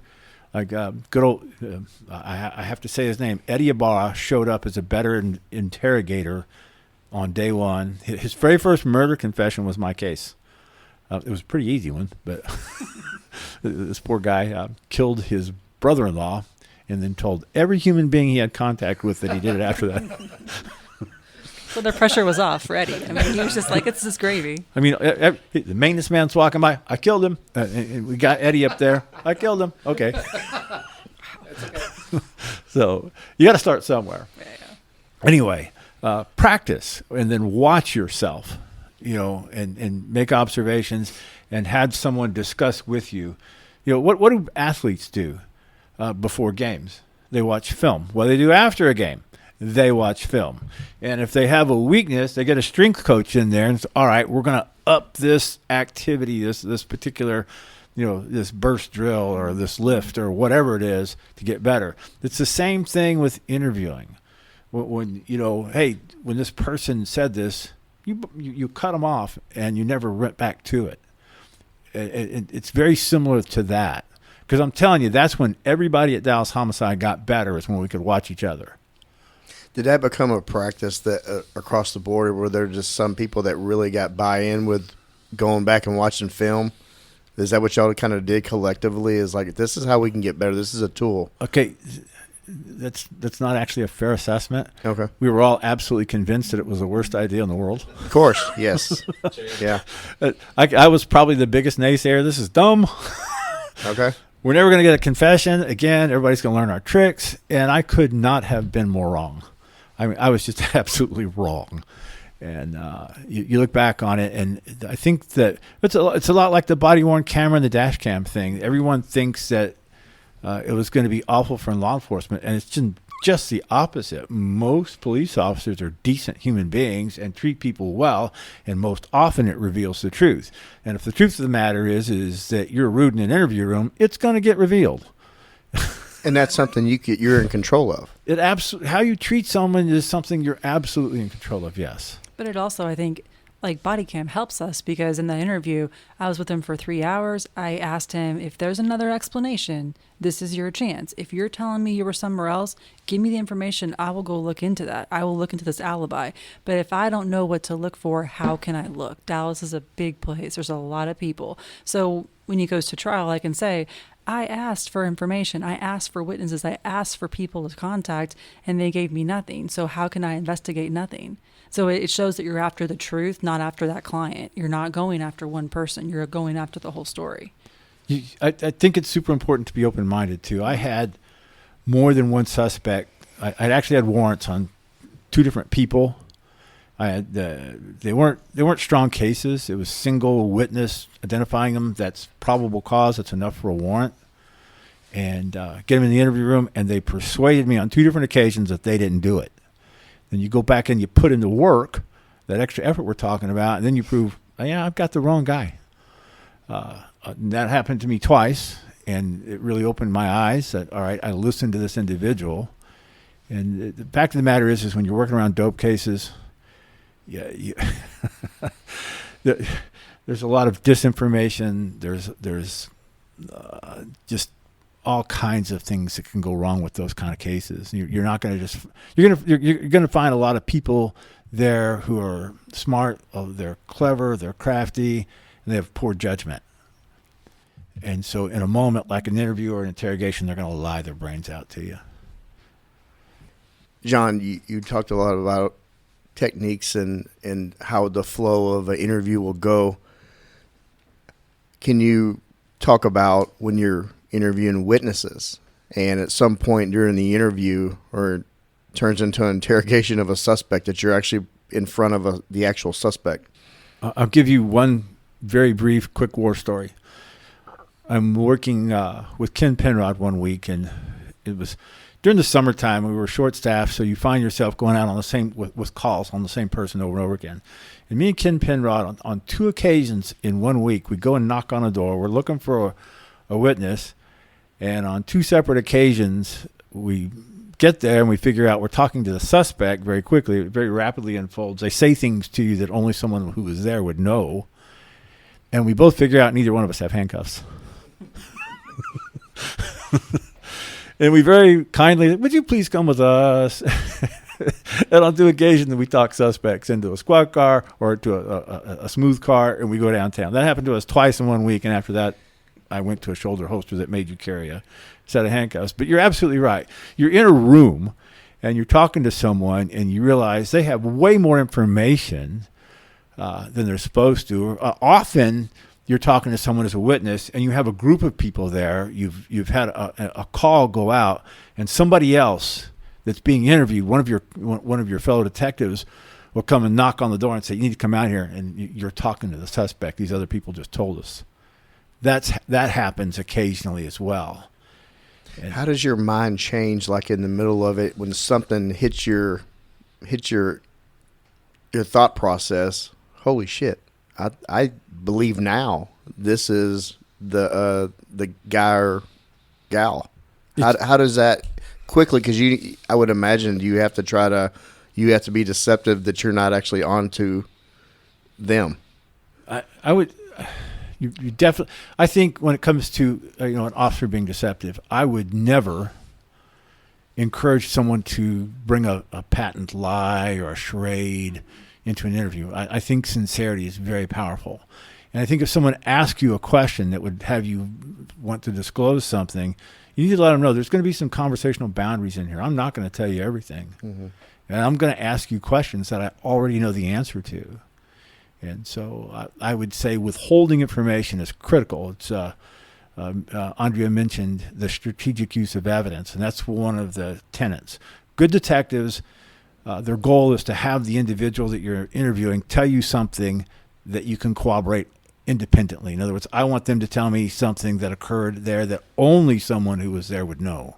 And that's another reason why we don't release a lot of details to the media, is because we don't want A, false confessions, and B, someone who's mad at their ex-boyfriend or ex-girlfriend and is finding an opportunity to blame them. So there's a lot of things. I tell the family that. I'm like, it's nothing out of disrespect, but I'm going to keep some details about this to just the detective so that when we get the person, it's the right person. And I don't want to have a case fall apart because everyone knows every detail that there is. There's few things more weird than a false confession. It's just weird. And Have you encountered that? yes, it's It, Sorry, I was going to say, have you heard of The Confession Killer on Netflix? Linda Irwin is on it. This is the guy who confessed to being a... Henry Lee Lucas. Yes. Henry Lee murders. Lucas. Linda Irwin, God bless Linda. She's still around. She was married to a motor jock. Linda was awesome to be around. I was there when she interviewed this guy. Oh, were you? She had The fake case file. she created a case file, and if you look at the Dallas case files, there's a fact sheet on the front of it, and it's there intentionally. The fact sheet is so that if a chief or the media calls, a supervisor can pick it up, and they can run through these quick facts, and they can disseminate information very quickly about the case. They can look at its status, things like that, and it just makes the unit more efficient. Well, the Rangers had Henry Lee Lucas. I don't remember where. I think he was out in Gregg County, maybe, but they had him in jail, and he was confessing to everything under the sun. Like literally across the entire United States. It was like one murder in Arizona, and the next day I did a murder in Seattle. And you're like, that's not possible with the time. Like, yes, it was it's suspect. Insane. So one of them, once it gets brought up as a cold case that Linda's working on, and she is dubious of the whole thing. She's already got a suspect that she doesn't have enough evidence to put it on him, but she's confident she's got the right suspect, and it's not that guy. So she puts together this completely fictitious fact sheet on the front of a case file, and she goes and she sits down with him, and she kind of pushed it to the side, and Henry Lee Lucas confessed to all the stuff that was on there, and then she knew. All right, she thanked them. I appreciate you. We'll be in touch, and she tells the Rangers, you got a problem. And so, have you seen this, Joe? No, I have not. I've heard about it, but I haven't seen it. You should watch it because the scale of which people were saying clearing cases all over the United States. And you look at this guy and you're like, this guy is supposedly the most prolific serial killer in U.S. history and didn't leave any evidence behind. And it's just so shocking. But it's such a good explanation of like, you can't I want to be this person. I want it to be the easy close. It works. You really have to, guard your details of your case and be open to like, hey, this may not be the person, and I need to look at different avenues. I think that if you're going to be a detective, you have to be really wide open to the truth. You've got to pursue the truth, especially in murder cases. It's so critical. And if you're in like property crimes, it's really easy to get stuff confused. What makes a burglar quit doing burglaries? Getting arrested. What makes a serial robber quit doing robberies? Getting arrested. Then by the time you get these individuals into an interrogation room, they're trying to remember which cases you're talking about. Yeah. So here's another question for you then, John. I asked about what is something patrol officers could use as far as ideas in their mind about interviewing people, suspects, witnesses. We've decided to kind of put together a little series of training interviews, and you're the first one. I have some ideas for another one or two, and Joe does as well. I guess Kevin Navarro will probably be on as well.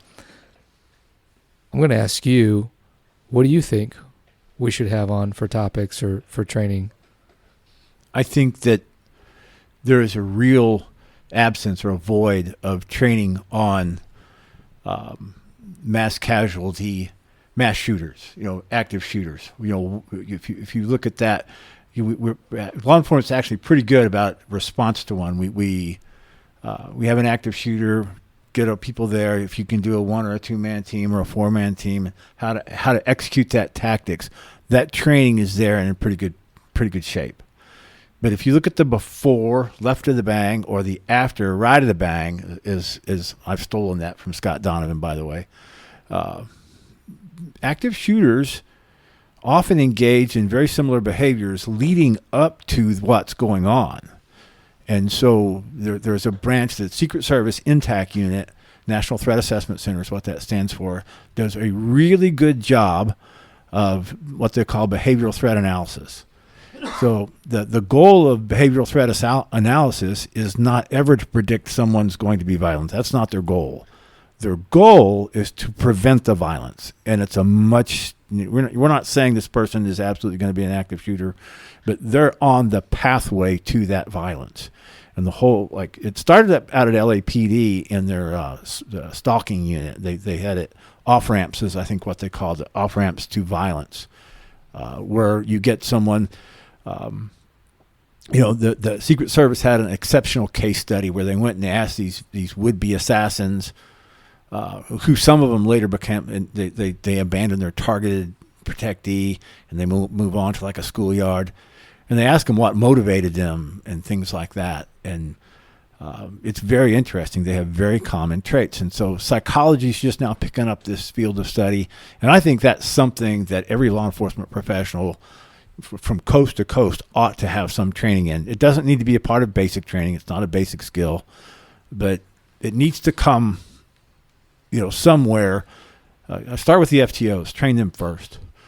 And let it work its way into every PD across the country. Because if we can prevent a single mass shooting, and we're never going to know we did it, it's unmeasurable, but it's there. And they would go from a threat analysis into threat management. If you look at the guy up at Buffalo who shot up the people in the grocery store. He'd previously been identified by a school counselor as, hey, this guy is a potential active shooter. He gets into a program, and he's very unusual. He gets evaluated by a psychologist, and that he's smart. He's learning from this, and so he goes on the sideline for a little bit. And then later on, he goes up to this grocery store up in Buffalo, New York, and becomes an active shooter. I think he was racially motivated in those, and he's most active shooters have an unresolved grievance.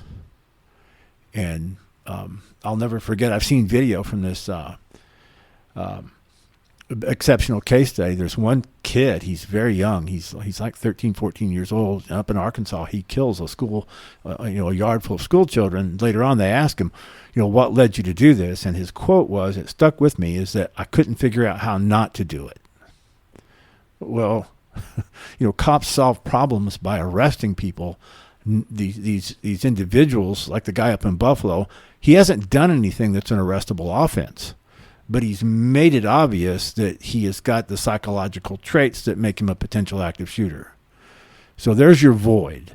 There's what law enforcement, what legislators, what people, in and around the community need to figure out. What do we do with these individuals who are identifiable, and how do we manage their behaviors? And that's an untouched topic. I believe the active shooter problem can be addressed. I think we can prevent them. I don't think we can stop all, but you can clearly reduce the numbers by finding these individuals. The second part of that, on the holistic view, is I don't think there's any training out there whatsoever on, okay, now it's happened. Now what's going to happen to your police department? And, we can go, we've done back a lot of lessons learned, a lot of debriefs. I spent time talking to Barry Ragsdale and Joe Garza and Andrea Isom, the captain up at Virginia Beach PD. We've Robert Quirk and I spent a lot of time on how to manage aftermath. And there's some common traits that go on there. Your radio communications are going to be chaotic and almost fail. You are going to very quickly overwhelm your case reporting system. Virginia Beach completely crashed their reporting system within 10 hours or 12 hours of that mass shooting up in Virginia Beach. That's going to happen. You're going to have 4 detectives respond to the Jacksonville Landing shooting and have 85 witnesses to interview. Yeah, you're going to give detectives and police officers a task that they cannot complete. And so, doing things like having reciprocal agreements. If Danny, I know you'll remember back to 2015 when headquarters gets attacked. How many SWAT teams did we have? Well, we had one SWAT team and 4 squads, and that wasn't enough in some cases. What we quickly learned is that you get a second BP come up, and then I think Garland or FBI came out and did a BP for you guys, because we've depleted our available resources. The same thing's going to occur at this mass casualty incident. You're going to deplete your resources, and if you know that, if it's predictable, why not set up a contingency for that? So that's something that commanders need to look at, is reciprocal agreements. I'd like to say that Dallas is not going to have another active shooter, but we all know it's coming again. We don't know when. Hopefully it's long after we're all gone. Well, Dallas is probably better equipped than, Garland or Mesquite or one of the smaller agencies that don't have as many homicide detectives. We're really good so far. Like you mentioned, the SWAT team, they make sure that we're covered for any of those emergency situations, but I've never even thought about how we would handle something with that many detectives needed. And then you would need some sort of consistency amongst the training of those guys and the reporting and everything. So that's a really interesting point you bring up. It's where the void is. It's where, if you're a law enforcement training professional, you need to be thinking about that. And so, my good friend Robert Quirk and I, he's retired Dallas homicide. He's out at FLETC as well. He and I, we developed a little flip chart. So, all right, you've never worked a murder before in your life, and your buddies just called up and said, hey, get up here. This thing's gone nuts. And if you've been to our training, there's your flip book. And it's going to help guide you through, how to triage these people. Who am I going to interview? Who am I going to send home? How am I going to preserve their memories as best I can? Things like that, because you're just not getting everybody interviewed. And so having a plan or a strategy, I love the way Vegas did after their big shooting. They found out one thing real quick, that they'd ran out of tourniquets. And so they went to all these big hotels now, and they have go bags for the PD there. And there's stuff with things like tourniquets, backup batteries for radios, and other gear for them. So I think it's the kind of thing like a station sergeant could have, or, if like the first round of interviews coming out of one of these incidents is not necessarily an investigative interview. It's an intelligence interview. On July 6th, Andrea's interviews over at the hospital were not about solving the case. They're about getting information to the SWAT team members that was critical for a better outcome. And if you're interviewing just one way, like if all my training so far has been, I got to be slow it down, just like I told everyone before, slow your interviews down. That's not always your luxury. You need critical information real fast for better outcomes for SWAT operators, or it could be patrol officers conducting searches of an area, things like that. So these interviews, you've got to scale them. And you've got to think about them in advance. And if you can get some kind of a strategy, and that's what the little flip book is all right, I'm overwhelmed. I've got my phone just going nuts. My radio's going nuts. My sergeant's calling. My lieutenant's calling. And I'm getting told, I have 2 different people giving me 3 different orders. What do I do next? Well, this helps you. All right, I've got this flip book and I can justify what I'm doing better, or I can maybe save a life. So if you ask me where that void is, gentlemen, get on it. Captain John Palmer now, fishing boat Captain John Palmer. Amazing detective, FLETC trainer. Your time here is legendary, and that's why we have Detective Isom here. She had to be here because what you mean to her and her career, and what the practices that she uses today. She had to step away from the mic today. That it's the training that she got from you, and the hard work and the dedication, that part of that is from what you did here in this city, in this department. Do you want to leave the listener with a takeaway about all of your experiences and your time here with Dallas? I do have some powerful feelings, and I'm going to share some feelings with you guys. I've always been real big on setting goals. And, the day before I started the police academy, I set a goal to be a homicide detective. And it took some years, but I got it done. When I went to training, I set a goal to carry on with Scott Donovan's and Kevin Navarro's work to put Dallas PD at the forefront of investigative skills and the forefront of interview skills. And I think we've seen that. And I want to leave each of you with one huge impression, and that's the Dallas Police Department does not realize how good they are at things. That I've you see adversity over and over again, and you internalize it, and this adversity can go one of two ways on you. It can become a corrosive factor, or it can become a motivator. And those who respond through motivation just get better and better and better at what they do. Now, this podcast is an superior example of that. You get a day like July 6th, and that night my phone blew up. I'd been gone just over a year, and I had my dear friend Joe Garza saying, "Dang, I wish you were here." I'm sitting at home crying. We all lost friends that day, and so you want to jump in and help.